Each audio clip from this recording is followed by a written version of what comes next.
దగ్గర దగ్గర 9.78% భూముల్లో సెలైనిటీ ఉంది. ఫ్లోరైడ్ 8.99% ఫ్లోరైడ్ ఉంది. నైట్రేట్ 24% ఉంది. నేను చూసేవాడిని ముఖ్యమంత్రిగా. ఆ రోజు నల్గొండ జిల్లా ఫ్లోరైడ్ ఎక్కువ ఉండేది. అక్కడ నీళ్లు ఉండేటివి కాదు.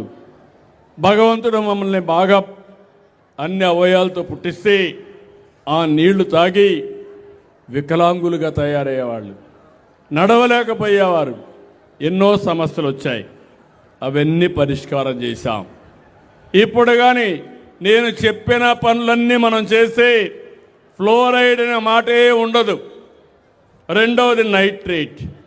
నైట్రేట్ కూడా ఎందుకు వస్తుందంటే మనం తాగే నీళ్లు ఎరువులన్నీ వేస్తున్నాం. అంటే యూరియా వేస్తున్నాం, కెమికల్ ఫెర్టిలైజర్స్ వాడుతున్నాం. అవి భూమిలో ఇంకుతున్నాయి.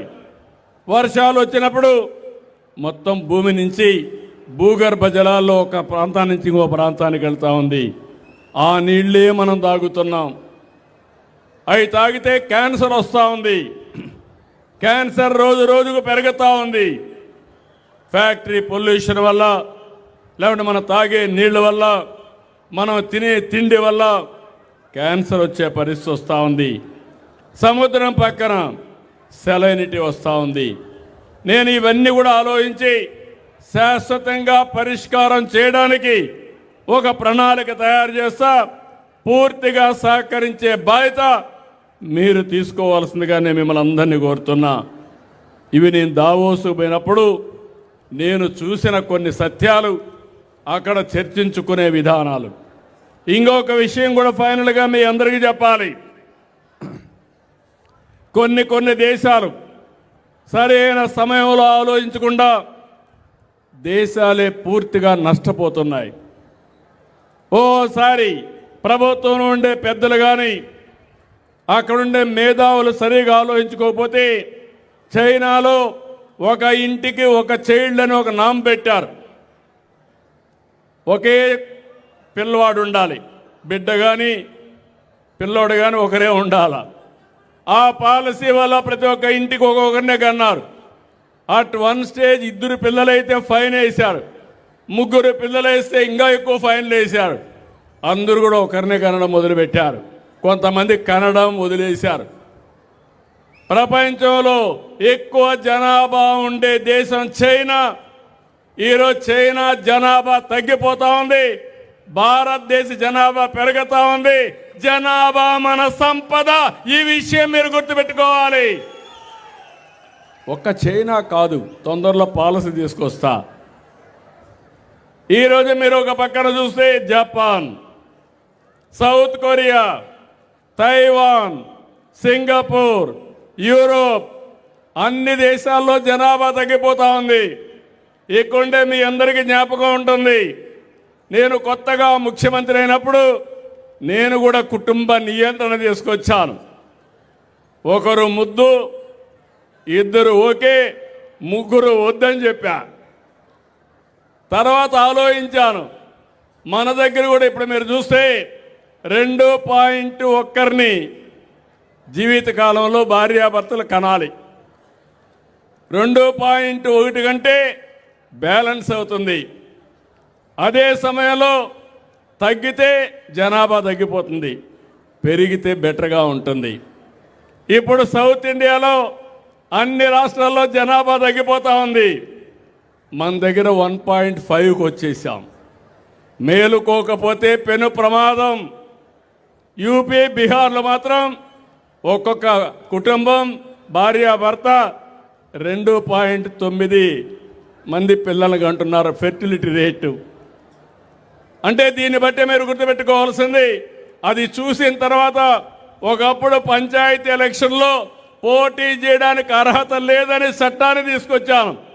ఇప్పుడు ఒక పిల్లవాడిని కంటే మీకు అర్హత లేదని చెప్పే పరిస్థితికి వచ్చానంటే అది పెను మార్పు అని చెప్పి మరొకసారి మీకు తెలియజేస్తున్నా. భారతదేశం గొప్ప దేశం. ఆంధ్రప్రదేశ్ రాష్ట్రం అగ్రస్థానంలో ఉంటాం.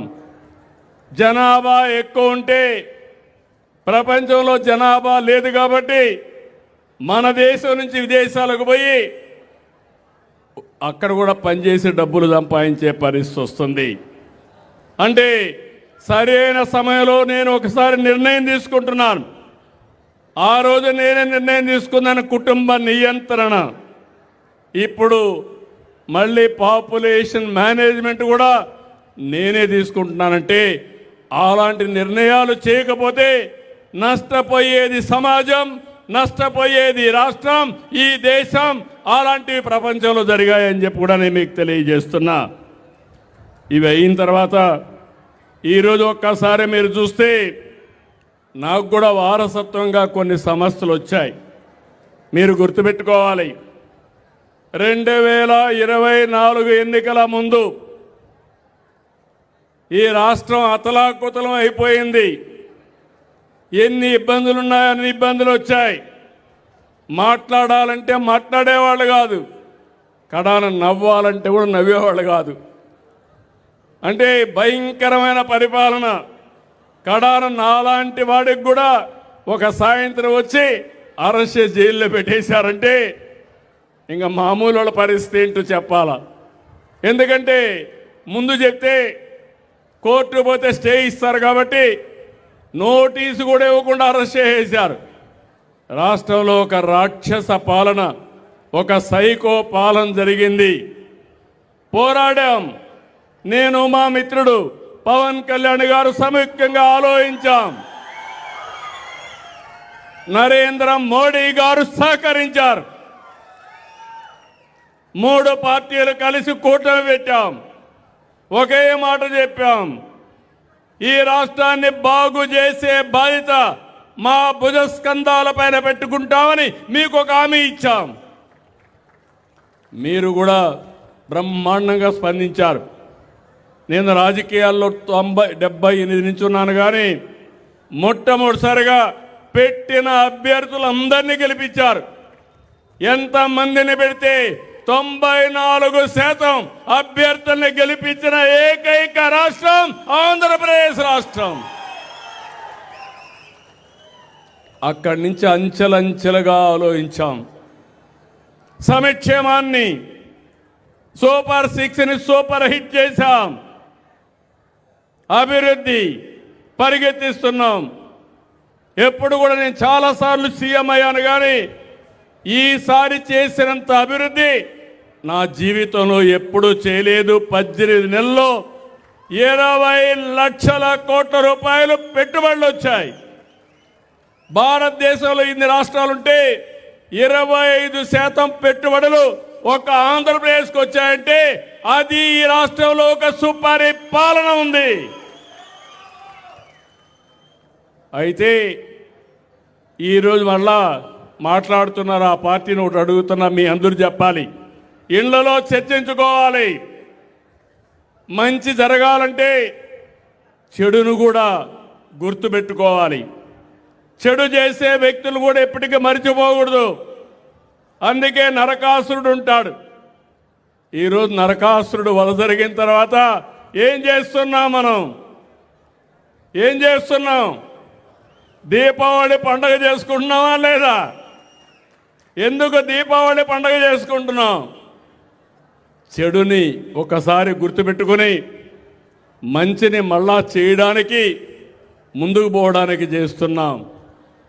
ప్రతి సంవత్సరం సంక్రాంతి సందర్భంలో మన పెద్దల్ని గుర్తుపెట్టుకోవడానికి మనం వాళ్ళకి నివాళులు, పెద్ద పండుగ రోజున పూజలు చేస్తున్నావా లేదా? చేస్తున్నావా లేదా? చేస్తున్నాడు, చేతులు పైకెత్తండి. గుర్తున్నాయా అని మిమ్మల్ని అడుగుతున్నా. ఇవన్నీ గుర్తుంటే మీరు కూడా గుర్తుపెట్టుకోవాలి. ఇప్పుడు రాష్ట్రం అనేది, ప్రభుత్వం అనేది సమర్థవంతంగా పనిచేసి మీ జీవితాల్లో పెను మార్పులు వస్తాయి. ఒక ఉదాహరణ, 5 ఏళ్లలో 32,000 కోట్ల రూపాయలు కరెంటు ఛార్జీలు పెంచారు. ఆ వ్యవస్థలో 1,20,000 కోట్ల రూపాయలు అప్పులు చేశారు. అవినీతి జరిగింది, అసమర్థత పెరిగింది, భారం మీ మీద పడింది. నేను వచ్చిన తర్వాత సమర్థవంతంగా పనిచేయించాను. పోయిన గవర్నమెంట్లో వేసిన 4,600 కోట్ల రూపాయలు మీ మీద ఎక్సైజ్ డ్యూటీ వేస్తే దాన్ని అమలు చేయకుండా రద్దు చేసిన గవర్నమెంట్ ఎన్డీఏ గవర్నమెంట్ అని మరొక్కసారి మీకు తెలియజేస్తున్నా. ఎన్నికల ముందు చెప్పాను, కరెంటు ఛార్జీలు పెంచనని చెప్పానా లేదా? పెంచను. కరెంటు ఛార్జీలు పెంచకుండా 5 సంవత్సరాలు మీకు కరెంట్ ఇచ్చే బాధ్యత నాదని మరొక్కసారి హామీ ఇస్తున్నా. ఏ విధంగా సాధ్యమైంది? సమర్థత పెంచాం, అవినీతిని కంట్రోల్ చేశాం. ఒకప్పుడు మీరు చూస్తే, ఎందుకంటే మీకు అందరికి అర్థం కావాలి ఇవన్నీ, ఒక యూనిట్ ఉత్పత్తి చేయడం కానీ కొనుగోలు చేయడం కానీ మీకు సరఫరా చేయడానికి ₹5.19 గవర్నమెంట్కి అవుతుంది. వివిధ రకాల పేదవాళ్లకు ఉచితంగా ఇవ్వాలి, గవర్నమెంట్ సబ్సిడీ ఇవ్వాలి, అదే సమయంలో వ్యవసాయానికి ఉచితంగా ఇవ్వాలి. అన్నీ ఇచ్చిన తర్వాత కొంతమందికి ₹8, ₹9 కరెంట్ వేసే పరిస్థితికి వచ్చాం. ఈరోజు ఒక్క సంవత్సరంలో 39 పైసలు యూనిట్కి ఖర్చు తగ్గించాం. రాబోయే రోజుల్లో ₹1.20 3 సంవత్సరాల్లో కరెంట్